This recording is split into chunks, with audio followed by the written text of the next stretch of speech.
imagine, so I want to describe briefly a phenomenon that you'll see in business, in strategy, in branding, in marketing, in processes, in HR, in manufacturing, virtually everywhere you see it, you'll see the following phenomenon occasionally, and you'll kind of like gloss over it. Well, if hopefully this will provide some sort of an insight into what's going on and maybe how you can unravel it.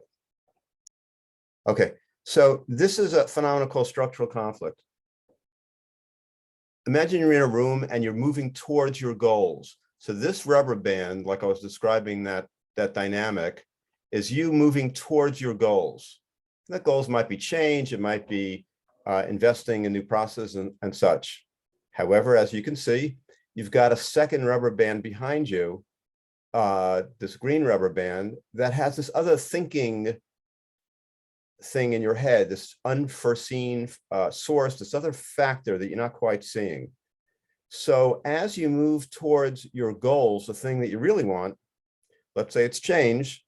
Obviously, we've got this parallel on the other side here. You also are interested in continuity. So you'll see people vacillate, you'll go back and forth. So as I move towards my goal on one direction, the pull in the rubber band behind me is stronger. So I get pulled back. As I get pulled back towards this thinking, this limitation, this issue that's stopping me, the tension on the rubber band in front of me is greater. I'm just like that little character.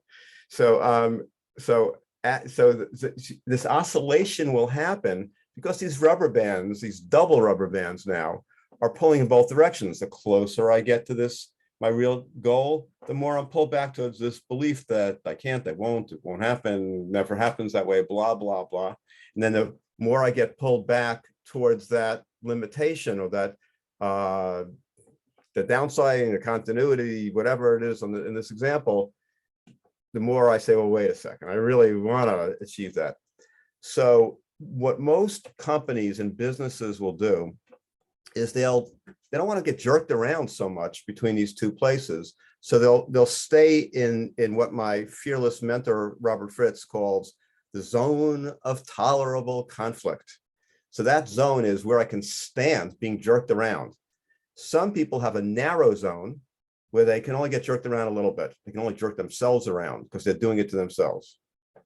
Other people, like myself, have a wider zone. I don't care if I don't have my goal. If I've got some limitation that's at play in my life, I don't care that I don't have it. I don't mind getting jerked around a lot. It doesn't matter. Your own style can figure out in any way in this. The bottom line is that if you figure out that you're limiting yourself in some way, you'll take it out of the system and you'll be able to have a single rubber band structure that helps you go from where you are to where you want to go.